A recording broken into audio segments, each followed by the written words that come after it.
We could let Should we people just start stream in. since Yeah, we're time let's strapped? go. Yeah, and if Chris has to go, he has to go. If he can't finish, he can't finish. Wouldn't be the first time in his life he wasn't able to finish on time. You waited all weekend for that joke. No, I just thought of it now. I'll let him Proud of have this myself. moment. Thank you. I need it. Oh, we got Zach here with us. We do have Zach here with us. Zach's gonna do. He can answer some of the recruiting stuff. Yes, that's what Zach does. He covers recruiting. It's a good idea, Josh. Nailed it. 3, 2, 1. Welcome to On the Bench. I'm your host, Josh Newberg, and I've got Brendan Sonnone, Zach Blostein, and Chris Nee here with me. Nobody's sick. We're here at full strength, and it's Monday morning. We're feeling good. Well, except for Brendan. And we're here to do a little rewatch, recap, and also dig into the mailbag. Yesterday, we created a thread on Noel's 24/7 message board, allowing our members to ask a question or two that we want to answer right here today on this podcast. We're going to do it after we get into FSU's loss to NC State. If you remember, it was 28-14. Chris and Brendan, you guys were tasked with the rewatch. What did you learn? You want me to go first? Okay, Brendan wrote more about it, so he'll take more time. I learned that what I saw the first time was pretty similar to what I saw the second time. Interior of the offensive line, again, whooped. Maurice Smith had a bad game. Wide receivers couldn't do much of anything. Keyshawn Helton was the best of the bunch, but still just ineffective. Can't do a whole lot. Mackenzie Milton's not the answer at quarterback. FSU's ineffective when they have to use them. Everything FSU does as an offense successfully is completely spurred off of running the ball, which is, built in with Jordan Travis. Offensively, 14 drives, 12 of them stunk, for lack of a better term. I guess we could say maybe 11 of them. The turnover on downs drive was probably the third best drive of the game outside the 2 touchdowns. After the turnover on downs, what's the head shake for? Richard comment. Griffiths Okay. asked of it. You just keep doing you. I'm doing my own show within a show here, Chris. After the turnover on downs, people kind of lost their mind about that. The play call, the idea, it's whatever. FSU is trying to take a shot because they have to at some point to try to close the void that exists. They get them to a third down. It's a field goal situation if they get a stop. Instead, Jarian Jones misses his second tackle of the game, turns into a touchdown, ball game over. That's what I took away from the second watch of it. FSU is not a good football team. They're a 3-6 football team for a reason. They're not very talented. They don't maximize much of anything. They're fairly incapable of doing most things, and they're bad. When they make a mistake, it's fairly catastrophic. They're not the kind of team that overcomes a handful of mistakes. And when they put a couple of them out there, Jarian Jones missing 2 tackles, allowing 100 yards, and basically being a guy that gave away 14 points on the day, they're not overcoming that. That's what I saw in the rewatch. I'm with Chris. I mean, there's Chris breaking out the truth chopper on us, just unloading the clip. I felt. I tried to go sometimes slower, the truth so it doesn't hurts. look like an AK. I don't have a whole lot to add to what Chris said. I mean, it's just not a very talented football team. The injuries that they've had in some areas that were just injuries that they couldn't have, mainly along the offensive line, like Dylan Gibbons not being out there hurts. Devontae Love-Taylor still not being 100% hurts. That exposes Maurice Smith, who's regressing. I think what you guys are trying to say is there's a lot to say about this game, but we say it every week. Yeah. That's what you guys don't want to get on here and seem like you're piling on. Like, there is ways that we could break down this game, but it would sound like the same things that we said every week. And the reason that we say it is because the roster's limited. I mean, you have what you have outside of a couple guys going down like a Dylan Gibbons who can make a big difference. In the last 8 quarters of football, FSU has had 4 drives that I would categorize as being successful or positive. They've scored on all 4 of those drives. Or, I'm sorry, they've scored on 3 of those 4 drives, right? No, I guess it was 4 because they took a field goal. Still, they're just not good offensively. They are quite dreadful offensively. If Jordan Travis is in the game and you stop Jordan Travis from running, you stop FSU. If Jordan Travis isn't in the game, FSU pretty much is stopped. Yeah, FSU enters a lot of games, most of its games, with a hand tied behind its back. And It's just the conversation that we've been having all season. Other than the UNC game where they were Our wide receivers sure play like it.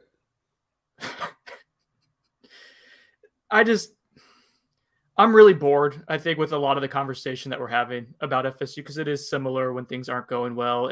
And I'm bored with the way a good chunk of the fan base is viewing this team. It's just exhausting. There's a lack of realization. They're probably bored with you, Brendan. They probably are. That's why we only have 13 viewers. We usually have about 25. I'm just standing up for the people. Oh, you're a man of the people, Josh. Go drink your maca tea or whatever it is out of your little sippy cup. A portion of the fan base is just fed up with the losing. They're 6-12 now over the last 18 games in the Mike Norvell era. They don't like that. They're tired of it. Then I wholeheartedly get that. I'm tired of watching them suck too. Yeah. But it comes down to you're on basically one of two sides or you haven't picked a side. You think it's going to get better because you think the guy's going to be capable of recruiting, bringing stuff in here, and you look at some of the past success he's had, and you know that he can be better at coaching offense and what we've seen here. You know that the defense should improve if they get better players, so on and so forth. And then the other side is that you don't believe in them. You at this point, 18 games into the regime, don't believe it's going to be successful, and you're going to point to every single bit of ammunition you can. Fourth down decision, I don't like it. It's awful. I mean, FSU should just punt it away so they can, get it punted back to them and start with long field and be fairly ineffective offensively again, because that's what they just keep doing over and over. You can point to lack of development at positions like linebacker. While linebacker has developed slightly, it's just not talented. You can point to wide receiver. It's not talented. There's a shitty football team out there on the football field. At some point, people need to accept that FSU's talent this year is probably as bad as it's been that I can ever remember. And the reason why this guy is responsible for improving that talent. Yeah, it is. But no doubt. Hey, let me get this off. His job if he doesn't improve it, as does every coach ever. Okay, go ahead, Snow. The reason why the roster isn't good is the same thing that people are trying to make happen, which is that they're trying to the people that want Mike Norvell and his staff fired right now or after the season, you're just recreating the same hamster in a wheel scenario that you're in right now. This roster for FSU standards is awful because you had a coach fall asleep at the wheel and take his foot off the gas, whatever analogy you want to use. Jimbo stopped recruiting at the end of 2017. That puts you in a hole. Willie Taggart came in and had he had a fractured roster. He had a roster that had bad chemistry that hadn't been developed in the past year and a half or so, but he had an extensively better roster than he has now, and he did jack squat with it. They got worse with him. The roster talent got worse with him. So you had a 1 year of poor recruiting under Jimbo Fisher, followed by a transition class with Willie Taggart that proved to be a complete flop. That 2018 class had Asante Samuel Jr., not a whole lot else. Robert Cooper, Amari Gaynor. You've got one guy who's been drafted from that class. Most of that class is gone, is transferred. It isn't doing great at other schools either. Then you come in 2019. That class isn't very good either. And then you come to 2020. That's Mike Norvell's first class. That's another transition class. Those are four classes that should be comprising the top end of your roster that are giving you pretty much Jack Diddley. And that's where we're at. I said Jack Diddley. I'm turning into an old man as I talk about this team. So go ahead, fire Mike Norvell right now. Watch what happens. Go ahead. Watch what happens. I'm going to save you from yourself. The decision in the first 12 months was to gut the guys that were viewed as guys that weren't in on what they were trying to accomplish. Which people applauded at the time.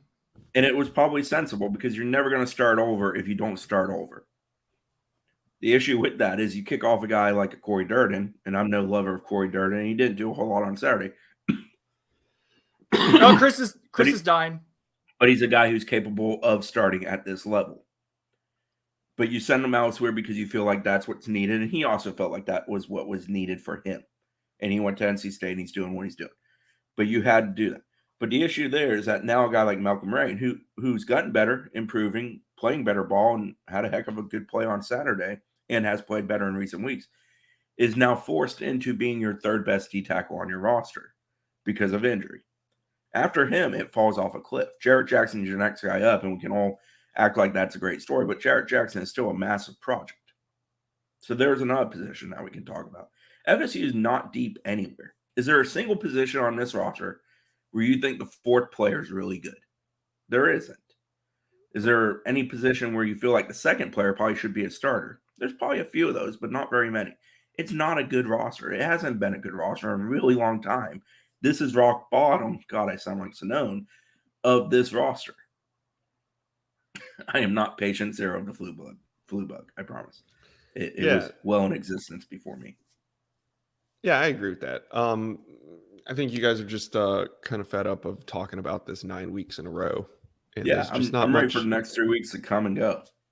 Yeah, and I'm not. Because then there's a chance to improve the roster. That's what the offseason is for. That's when the moves are made. There's just nothing. There's no moves to be made 9 weeks into a season when you have major deficiencies and big games still to play. I mean, it is what it is. I know there's a massive segment doesn't want to hear the next words out of my mouth. I've believed since the moment Mike Norvell got hired for multiple reasons. One, because of what the team and roster was, and two, because of financials, that he was always going to be judged ultimately by 2023. That is the crucial year.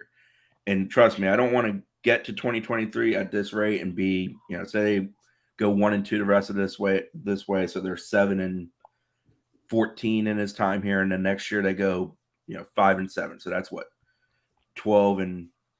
I don't want to be that after 3 years. I don't want to have to sit through 31 games that are that crappy.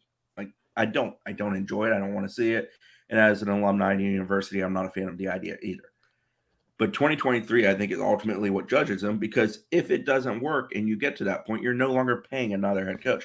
But till we get there, I think all that discussion is sort of a waste of time, and it's exhausting, truthfully. And the roster has to get better. You nailed it in the Saturday post game pod, Josh, when we were talking about the portal, how they have to value every single portal pick they make, and they have to do it a little bit differently than they did last time if they want to see an improvement with regards to that, because this roster needs a drastic infusion of immediate contributors that can help them be better, and they need a drastic infusion of guys that can give them depth, multiple years, development, and create the roster that ultimately you hope to be in your 4th, 5th year of being at a program. All right, Chris, well, strap in, buddy, because it's mailbag time. Mailbag! All right, we'll start it off with a little bit of football. We got some recruiting questions. Daba0106 wants to know, is Jordan Travis the day one starter next year? Yes. I believe that the staff is going to enter this offseason building around him. Unless some surefire upgrade presents itself and falls from the sky into your lap. Yes, I think that Jordan Travis is probably the starter next year. Goal right now is get Duffy in. After that, I'd love for them to go to portal and find somebody that can throw the ball vertically and get downfield consistently and be a good passer. And then let the battle play out as it does would be my preference. I don't want to just hand them the title. No, competition's a good thing. You have to manage it better than you did this year. I think they were kind of betwixt and between with Mackenzie Milton and Jordan Travis in the beginning of the year, and those guys missing portions of camp didn't help. But look at what the first 4 games brought us in terms of just inconsistency and not having an identity or anything stabilized. So you have to know what you're going to be if you're going to bring in a transfer quarterback, and there has to be a clear pecking order, in my opinion. All right, yeah. If Tate Rodemaker and Jordan Travis and AJ Duffy, it makes up the QB room heading into next year, then yes, Jordan Travis is the day one starter. Sunday Gold wants to know, does Travis get us to a bowl in 2022? I think so. That's next. That's next year. I always get it confused because of recruiting classes. That's next season. Yeah, I think FSU is it. We've talked about this before. When to get to the win little stage, first is you lose big, then you lose little. We're in lose little right now, and that's uncomfortable for people. They don't like losing. This is kind of what you signed up for this year. Really, this team is about just one game off from what we thought it would be at this portion. Unfortunately, that one game was Jacksonville State. This program isn't far off. I think the coaching staff's actually doing a good job. So with Jordan Travis, largely, generally, with what they have, if you upgrade the pieces around Jordan, if the offensive line gets help in the portal, if you're able to get a transfer wide receiver who actually helps you, and then you have to solidify the defensive line, then yeah, like this is probably a bowl eligible team next year. So non-conference next year is LSU in New Orleans, Florida here, Louisiana here. Also a pretty soft one to open the schedule on the year. And then ACC-wise, Georgia Tech is the crossover game. I believe this time around it's at Tech. I can't remember for sure. Yeah, I mean, I don't think that schedule is as difficult as this year was. And I guess my attempted optimistic view is that there's enough of a slight improvement that, yeah, they can become bowl eligible. But they're going to have – the D-line's such a key to that entire conversation. They're going to have to figure something out there, especially if they lose one or two of those interior guys in addition to 2 defensive ends. This question has Brendan names written all over it. Sumith wants to know, with all the negativity among the fan base surrounding wins and losses, the actual progress on the field is often overlooked or ignored. What are the most salient metrics, in your opinion, pointing to improvements on both sides of the ball? I feel like only you can answer this. There are plenty of numbers out there that show that FSU is better on offense and defense through S&P Plus, which Josh didn't know what the S&P Plus was until like a week ago when I told him. It's crazy. Still don't. The FEI also shows improvement across the board. Like FSU is legitimately getting better. It's not translating to wins, which is where the frustration is to the fan base, and I understand that. The metrics that I would look at, though, when you're trying to say, like, is this team moving in the right direction? Look at like opponents this year and last year and what you've done, comparatively, and even in losses. So you've lost to Notre Dame, you've lost to Louisville, you've lost to Clemson, you've lost to NC State. You've been competitive more or less in every single one of those games. NC State, you lose by 14 to, but you're within that game in the fourth quarter. Clemson, you're leading in the fourth quarter. Notre Dame, you have the comeback and you send it to overtime. And Louisville, I guess they didn't play Clemson last year, so that point doesn't exist with Clemson, but they would have gotten housed by Clemson last year. So to Notre Dame, that game in overtime, that's closer than it was a year ago when it was a 10-point game. Louisville, you're not competitive in the second half in that game. You're playing backups. This year, you're competitive in the fourth quarter. NC State, you're not competitive into the second half last year. This year, you are, and you have a chance to tie the game in the fourth quarter. So, I mean, just they're getting better. Whether it's good enough is open for debate, and I'm interested in having that conversation, guys. I'm not interested in the conversation of whether team's getting better or not. It is getting better. That's factual. It's hard to debate. All right.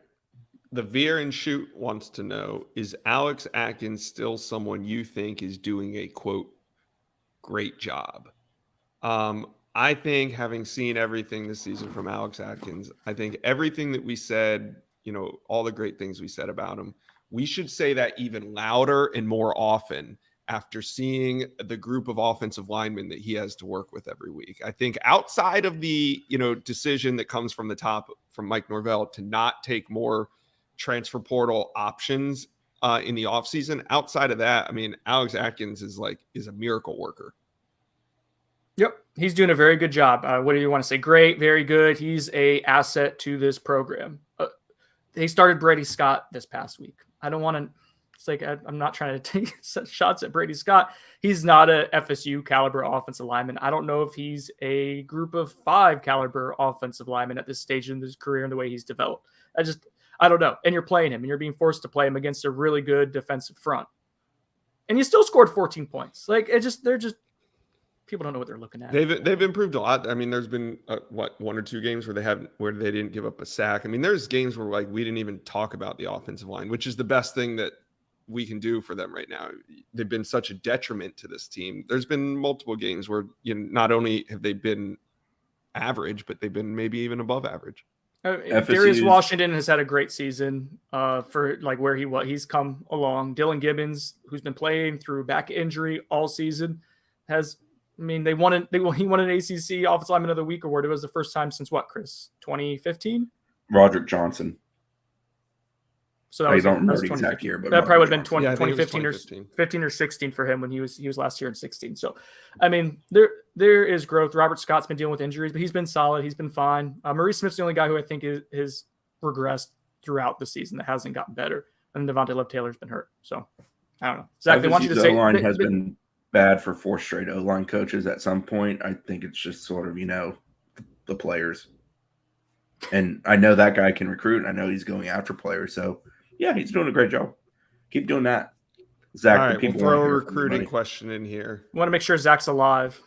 All right, we'll get him in here. Zach, Bloom24 wants to know, what is the single most important position to hit on this offseason that will help us reach that elusive 6 wins next year? Wide receiver, offensive tackle, what do you think? As far as if you're dealing with next year specifically, I think it's receiver, right? Like, you got to go land Kevin Coleman because he's an immediate plug-and-play guy probably at that position. Whereas, like, I don't think there's an offensive lineman that they're currently in on that can, impact the team next year. Yeah, next year. Yeah. So I think sure. receiver for sure. They need to, rework that room completely. Obviously, they haven't done a great job this season, but with Devon Mortimer, who's a guy who can create some separation, but they definitely need to add a few others. And Kevin Coleman's on the board, and then you got a new target and like Camden Brown, who's a bigger body guy. He'll be up this weekend for the Miami game for his official visit. All right, yeah, I think. To answer Bloom's question, what is the most important position to hit on this offseason that will help us reach 6 wins next year? I'm going to say something controversial here, but it's quarterback.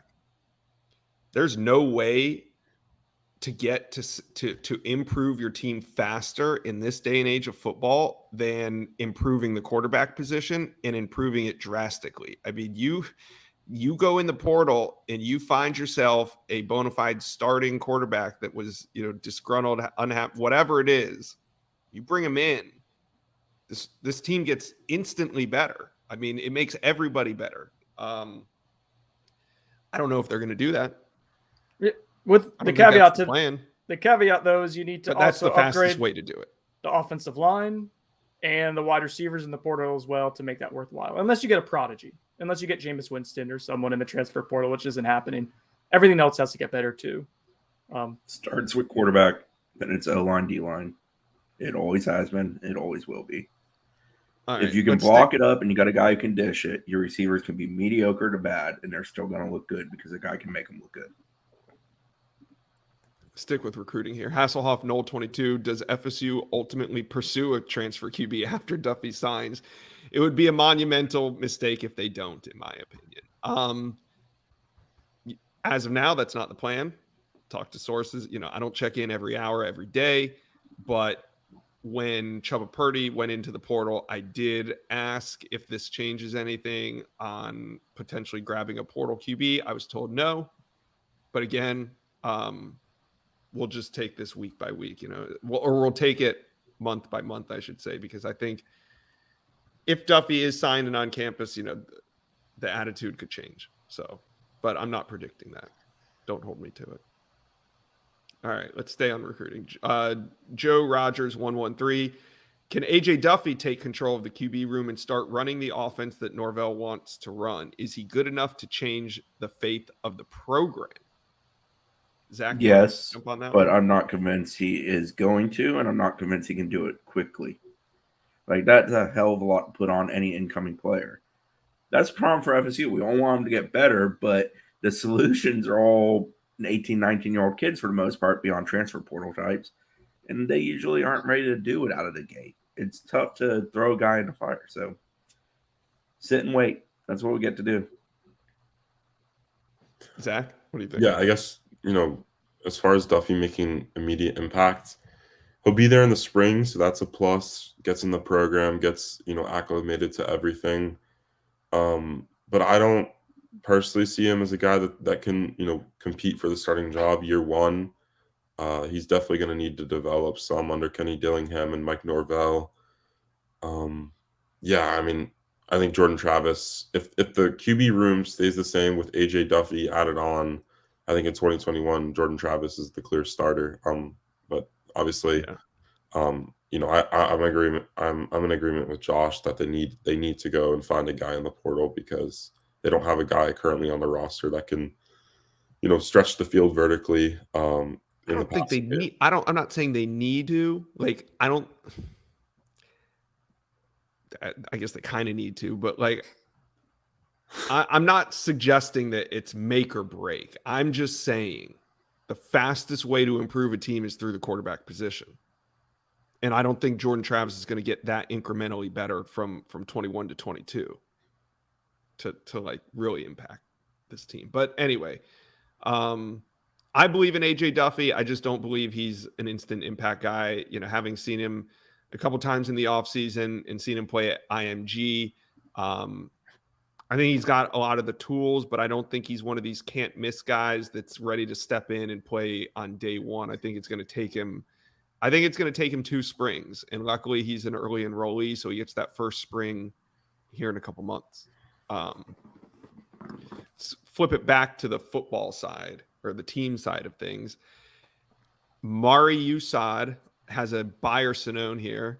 With what we heard, Bayer Sinone, with what we heard, a healthy Purdy would have started the Georgia Tech game in 2020 instead of Blackman.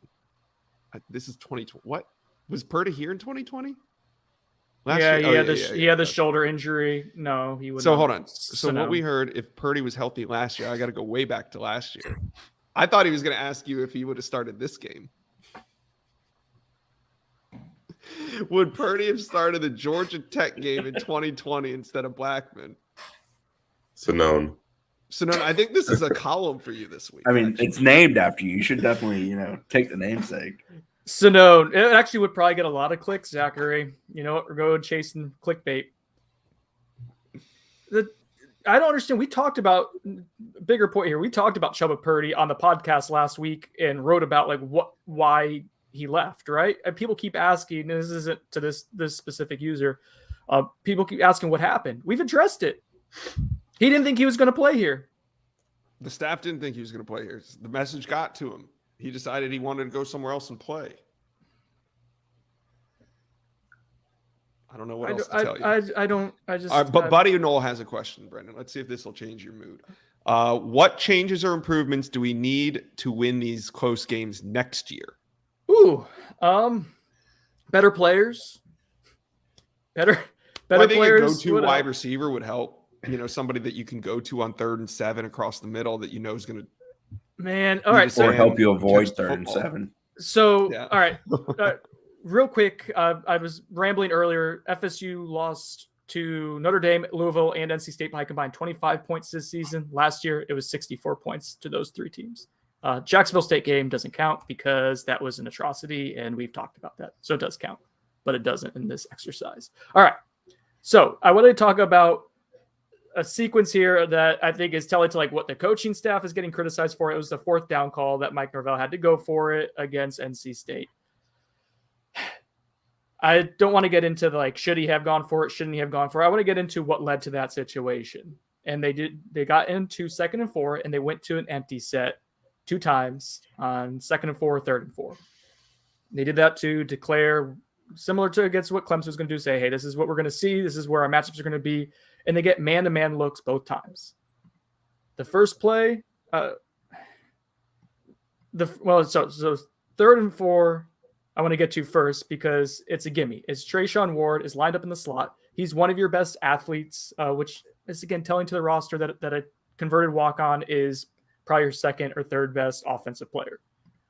He's lined up one-on-one with a linebacker, a matchup as an offensive coordinator you feel great about, right? He's in the slot. He gets the linebacker one-on-one. He slips coming out of his route, gets covered up by the linebacker, and that play is dead. The play before that was a slant pattern. Again, you make them declare it's one-on-one. Darren Williamson drops a bad pass by Mackenzie Milton. It's just it's there. Darren Williamson's open. Mackenzie Milton's able to lead him and put it in the right spot. Maybe it's a catch, but he puts it behind him. Darren Williamson can't hang on to it, and it's a catch they still should make. That brings you to 4th and 4. 4th and 4, you have trips wide receivers again. You make them declare once again. It's man-to-man once again. Noticing a theme, FSU can't pass against man-to-man coverage. You don't have guys who can beat it. You can't scheme up things if your guys can't win one-on-one and man-on-man. Your wide receiver in the slot gets jammed, pushed backwards, and that allows NC State to be aggressive and attack the ball. Pokey Wilson doesn't make a good play for it. It's incomplete. Like, there you go. So you're losing a close game. As Chris said, you don't want to get into 3rd and 7s in these bad math situations anyways. My point being is that you just don't have the guys who can bail you out of it right now. It doesn't matter what you're calling, what you're scheming up by and large every single game. There's nuance here. The coaching staff can do better in some areas, but I think by and large, FSU isn't getting pencil whipped every week. I think they are doing the pencil whipping more often than not. It's a good in-game staff, maybe not an elite one, but they're pretty well prepared and well coached more times than not. People don't want to digest that information. That's what's happening, but that is largely what's happening. Any better players? That's where we're at. FSU didn't win in a single man situation on 3rd down on Saturday. There you go. I think the only 3rd downs they won were against them. And they were 2 of 16. Sound right, Chris? Right. Yeah. Just like they were like 3 of 20 or 4 of 20, I guess it was, in crucial down situations. This is Matt in the chat. Like, Matt, what am I saying that's disrespectful to Ward? Ward has had a good season. Okay, so I got in the chat, this is disrespectful to Ward. Players can improve. Yeah, Trayshawn Ward has improved. I'm just saying that's where we're at as a program right now, is that a guy whose best offer coming out was Maryland and that wasn't necessarily even a legitimate offer, is your second most productive player. I don't know, guys. Josh said this in the offseason. FSU's wide receivers, their best wide receivers, are probably number 3s on other teams. Keyshawn Helton, Ontario Wilson. That keeps showing itself. And like, people want different results and are mad when you lose. But wouldn't you be happy? That's what I was saying. Wouldn't you be happy if Keyshawn Helton was your 3 or 4? Or if Ontario Wilson was your 3 or 4? And you had a dominant 1 and 2. I mean, that's what they are. Like, skill-wise, just measurables, every speed, ability to catch the football. They're 3-4 talent wide receivers playing in the 1 and 2 spots. That's true of a lot of positions on FSU's football team. Matt, never mind, I'm not going to get into it. Trayshawn Ward, I don't know what you're doing. If Trayshawn Ward is your second best player, you're a 3-6 football team. I just don't know, and it's not a knock on Trayshawn Ward. He's fine. He's serviceable. He shouldn't be your second best player on offense if you want to be a winning football program. The coaching staff is being judged by these little minutia moments on Saturdays. What's gonna matter is whether they get Travis Hunter in here, whether they get Sam McCall in there, whether AJ Duffy proves to be a solid quarterback in a year or two, whether they hit on the transfer portal and get wide receivers who can play on Sundays, not one who rides the pine. That's what this coaching staff is going to be judged on next year, not what's happening on 4th and 4. The people focusing on minutia are driving me crazy. I just can't do it. I can't do it. So FSU scored twice. They score on a wildcat. They score on a scramble, broken play where Milton does a great job of finishing the play and Helton does a great job of continuing to play and then making the catch. That's how FSU scored. Both on good drives. By far the best drives of the days for FSU. Yeah. Preston Daniel still sees PT. That's our talent level. Maker mark, man. Maker mark. Throws that out there. Yeah, it's a good point. Jordan Wilson had arguably FSU's best reception of the day on Saturday. I believe it was a 35-yarder down the seam, if I recall correctly. Longest of his career. That's where they are. They're not a good football team. They're not a talented football team. Can the coaching be better? Sure. I'm not here to defend the coaches to death by any stretch. I think there are deficiencies within the coaching staff personally on both sides of the ball. But it's not a talented football team. Jimmy and Joe's matter more than anything. Kirby Smart nailed it after the UF game. It's a God-honest truth. It's been true for the 20 years I've been doing this. It's going to be true for the 20 years after I stop doing this. It's going to be true 20 years after Zach stops doing this. It comes down to players. You have to have good players consistently to win. And you can have talent. FSU has some talent. Some, not a lot. They don't have a good team. Good teams win football games. FSU isn't a good team. FSU has lost one game this season that they should have won, where they had a sizable talent advantage. And we've documented that. That was a disaster. Other than that, people are getting mad that they're not winning games that they go into as underdogs in. And I just, and you're being competitive in those games. All right. Yeah, I typically like to rip through these mailbag questions real fast, but I feel like today is really just a therapy session for Brendan in guise of a mailbag. So I'm just kind of letting you hijack this. So all right, we'll get back to it. This is helpful. Canoon 25. How close was Sonone from the cliff? Because on the podcast, he sounded like he was at the very edge. I'm here to report that he is still there, dangling from the cliff on that very edge that you speak of. All right, Savvy's Noel wants to know, how will a record of 3-9 be viewed by the higher ups? Beyond disappointing, Chris, what do you think? How will it be viewed? This goes back a little bit to the point I made about 2023 being the crucial year. I think financially, it's sort of what it is. They are in a full-blown rebuild. I think that is understood by those within the hierarchy. I don't think there's any major pressure in the sense of on Mike Norvell. Now, is there an analysis of the coaching staff, the roster, all of that has to be done without a shadow of a doubt? Yes, that's always true after any football season, good or bad for any program ever. Will that result in changes? It might. And that's going to be the most interesting storyline of the offseason is, one, how does FSU go about changing their roster? And two, does FSU make any other changes when it comes to those managing that roster? Yeah. I think it's a good question because I think there is a portion of the fan base that does want to know, hey, we're winning 3 games this season. Is our coach going to get fired? And, No. We were on the pulse of it when it was Willie's time to go. And I can tell you right now, there's no underlying current. There's no buzz. There's nothing that would lead me to believe that Mike Norvell will not be coaching this team next year. But I can understand, why fans would ask that question. And so I haven't even heard of like pressure of like, oh, he needs to make a coordinator change or he needs to make flip a staff on this side of the ball. I haven't heard any of that. No. I think it's very much the keys are in Mike Norvell's hands. It's his decision to make, and he's going to be judged down the road when the time comes within this rebuild that he's been put at the helm of. I think there are some boosters who are antsy and want, are going to turn to the coordinators because we talked about this before. There'll be coaching change this season. But that doesn't necessarily mean it happened. Just because boosters want it to happen doesn't mean, some want it to happen. Others are fine. Listen, I've talked to someone the other day who someone who would know the pulse of most boosters, like the idea is that like Mike Norvell, they feel like he is the right guy for the job and he just needs to continue to allow his process to play out.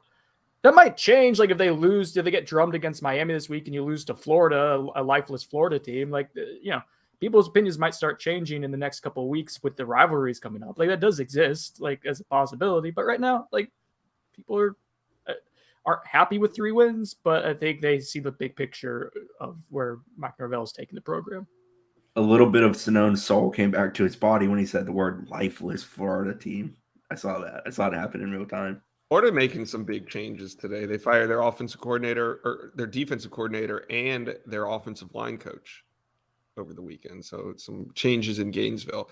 JBZ7, if the 2013 team and this team switch QBs, what would their record be? I got the 2013 team with 7 wins. What do you got? What? I think the 2013 team with Jordan Travis, so sans Jameis Winston. I mean, so you have that NFL caliber offensive line, NFL caliber backs, NFL wide receivers, NFL tight end. Give me 7. No, it'd probably be 10. You probably lose two games, maybe. Maybe not. You might still run the table and just not blow everyone out and be historically good. What happens the other side if you put Jameis Winston on this year's team with this offensive line and these wide receivers? How many more wins? 7. All right. That would be the most talented wing T offense ever in 2013. I mean, then they'd be playing against a wing T Auburn team for a national championship. It'd be 2 wing Ts going at it, just cutting it up. Jameis Winston would make a prodigious quarterback would make a difference on this roster. Yes, and just his whole personality and whatnot too. But there'd be a couple losses there. All right. Why are there so many first and second year head coaches having much more success despite taking over programs nearly as bad or worse? Arkansas, Tennessee, I don't know if I'd put South Carolina in there. Ole Miss, Michigan State, and I'm sure I'm missing 1 or 2. Brendan, what are the answers?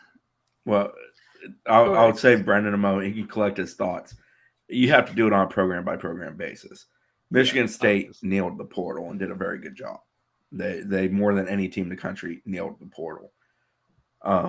Tennessee, I'm surprised by, truthfully, but I think Hendon Hooker has given them a nice shot in the arm. Quarterback plays kind of elevated a team that lost 2 to 3 dozen players because there was a mass exodus there. It's surprising. They've exceeded expectations. Josh Heupel was good in first year at UCF. Let's see how that one plays out as he gets to recruit a little bit, boys. That's all I'm saying. Ole Miss, great offense. Yeah, it's what Lane Kiffin does. Not real shocked by that. I do think, again, Matt Corral, great quarterback. That probably helps a hell of a lot. Who were some of the other teams we used as examples here? Arkansas. Again, a slight surprise. Sam Pittman did a good job of kind of fixing their trenches immediately. I think that's made a difference offensively. Defensively, great DC on that team. That certainly has helped the cause as well. But, I think you can point to those teams having certain strengths. Corral over a guy like Hooker, but Hooker still helps. Arkansas being better on the lines, Michigan State hitting in the portal and getting some guys that helped them drastically, starting with the running back out of Wake Forest. I think those are big reasons. There's talent that's helped those teams succeed at some point. And they've also gotten positive momentum, and that does matter. FSU at no point outside of 3-game win streak has had any kind of positive momentum in 2 years. And truthfully, they're more often ramming their head into a wall during the momentum than succeeding because of it. Yep. Chris had good points. I don't have a whole lot to add to that. I know we're trying to move along here. Okay. Sunday Gold wants to know what's more important to the success of next season: signing an impact linebacker like Basaint or Tolan, or signing an impact pass rusher like MJJ or Nigel Kelly? Let Zach go. Yeah, there we Pass go. rusher for sure. In my opinion, I think because you have Kier and Jermaine leaving after this season. If they can land in like a guy like Nigel Kelly or Marvin Jones Jr. or someone of that caliber, I think it would be an immediate talent infusion into that room, and they don't have to go scrambling for a impact guy in the portal right away. Kind of turn to high school talent for once, which we haven't really seen a ton in Mike Norvell's tenure yet. And I think at the linebacker position, I think that's the position they need to hit the portal harder at. We saw them explore a few options in the last season, and even I think recently they've been talking up some of the guys that have been entering the portal. Nothing serious yet, but I still think obviously Wesley Basaint, Demario Tolan, Daniel Martin are guys that they Chris Marv has to land one of those guys. And I'm not sure that any of those guys are plug and play, extremely elite talent that can come and help you next year. But down the line, they're all really solid options. Yeah, you got to start backfilling those positions of need, even as you hit the portal, because like you said, look at defensive end. You bring in a Jermaine Johnson, but he leaves the next year. So it's like you have to start backfilling with quality high school talent as well as supplementing with the portal. Brendan, this is a good question. Kev from Puerto, there's no Rico, but I'm assuming that's where he's from. Would you be able to clarify the transfer rule? No, I don't know. I thought you guys were going to answer that. I don't know what he's going to ask there. Knowing that Purdy, B-Rob, and Dante have all entered the portal, do we pocket those Scallies if they transfer after the season? Does it matter if they transferred? They're not on the roster anymore. They're not on the roster, right? It's so like, gone. They have those scholarships used. Maybe he's asking for the 25 plus 7 rule, and I don't know the answer to that. I thought you guys would know. That's why I put that in. I honestly have not had the conversation of what's the max number we're going to see in this class. At this point, I'm more keeping an eye on who they're keeping, who they're losing of the 16, 17 commitments they have, than worrying about that. We're not to squeeze time yet. Like there's no portal season for us is going to be no issue on Monday after Florida. Yeah, we're a month away from early signing period. Like it's almost time. Yeah, but early signing period, you're not going to know numbers by then. What? They're not going to fill their class in the early signing. They're not. That's what I'm trying to say. There's going to be no crunch. Like we're not going to worry about a numbers crunch on early signing day. That's what the amount of targets they're currently after keeps dwindling because of commitments elsewhere, things of that sort. Mm-hmm. And it's more about keeping what they have and potentially adding a handful of others. The names we always talk about: Marvin Jones, Nigel Kelly, those types. And also the portal. The portal is going to be popping all the way through May. Yeah, but we've seen this year, like the impactful guys came in January. Keir Thomas, Jermaine Johnson, Coulterly, Mackenzie Milton. That's January's well after. Oh yeah. Okay, I thought you meant that they were going to try to get these guys in for the early signing period. You were saying early signing period, but right. yeah, I'm off to transfers talk will be all the hoops. way through Bye, guys. Bye. the winter. Oh, the audio is so much better with Chris. Brendan, are you trying to get me into a game of the numbers don't always Yes, this is work out? exactly what I Because was gonna do. there's only one ending to this game, and it's that the numbers always work out. Mm-hmm. That's true. All right. Luxamac wants to know if we can pull out a win this weekend, who will have to show up? Wait. Miami. Who has if to we play can well to pull beat out Miami? the win this weekend, who will have to show up? Also, what will the effects be on recruiting from this game with a win? I'm not exactly sure what this means. Well, I think he's talking about Miami. That game's coming up this week. It's Miami hate week. No, but I mean, if we can pull it out with a win, who will have to show up? He means who like has which to play players well. are going to have to play well. Oh, I thought he was asking about recruits. Oh. I mean, yeah, it will have a big impact on recruits because they're going to have a great time. It's going to be a 3:30 kickoff, and a win is going to just elevate that experience. We've seen FSU put on a great experience even in a loss against Notre Dame. So imagine what a win's going to do for that. I mean, we've confirmed 4 official visitors to this point. We expect there to be probably another 24 unofficial visitors. So it'll be one of the biggest events of the season outside of the Notre Dame game.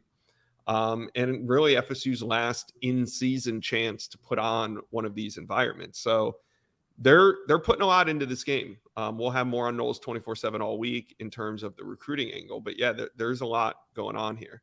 Zach, anything to add to that? Yeah. Like you said, a couple official visitors coming in, bunch of unofficials that I'm still working on confirming.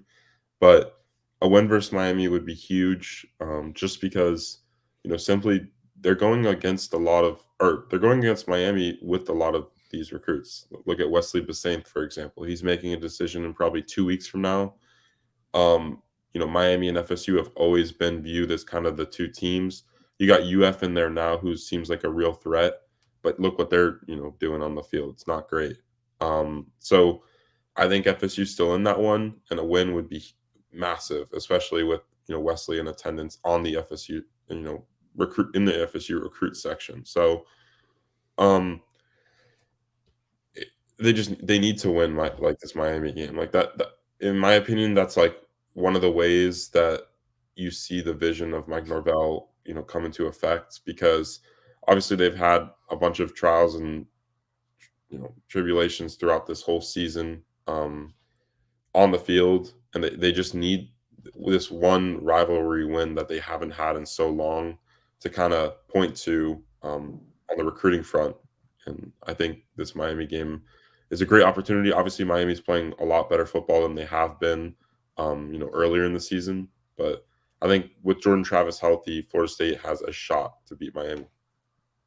All right, AVF03 with the last question of the day. He wants to know, question for Josh: who is more fun to troll, Manny or Danny? I'll go with Daniel Mullen. For me, I get more out of it, but I don't really. The trolls write themselves. I'm just the Twitter vessel that they come out on. I don't write these trolls. These coaches troll themselves. Josh, are you disappointed by how bad Miami's trolls are? They're just not good. I don't see a Miami troll out there that hurts my feelings or anything like this that. week. I mean, I haven't really seen much. I mean, they'll probably, if they beat FSU by 30 points, then they'll probably be good trolls. But there's a lot of good, just kind of like an echo chamber. I just don't think they're very original. I'm not really. It's not a good fan base. I haven't really dabbled in Kane Twitter. Maybe I'll take a look this week, but they're awful. I try to stay away from there. But anyway, if you guys want to get your questions answered on the podcast, sign up for Knowles 24/7. When we do these mailbags, we allow people to ask the questions. And if we didn't answer a question here, you can always ask it on the message board at any time. For Chris Nee, for Brendan Sonnone, for Zach Blostein, I am Josh Newberg, and thank you for listening to On the Bench.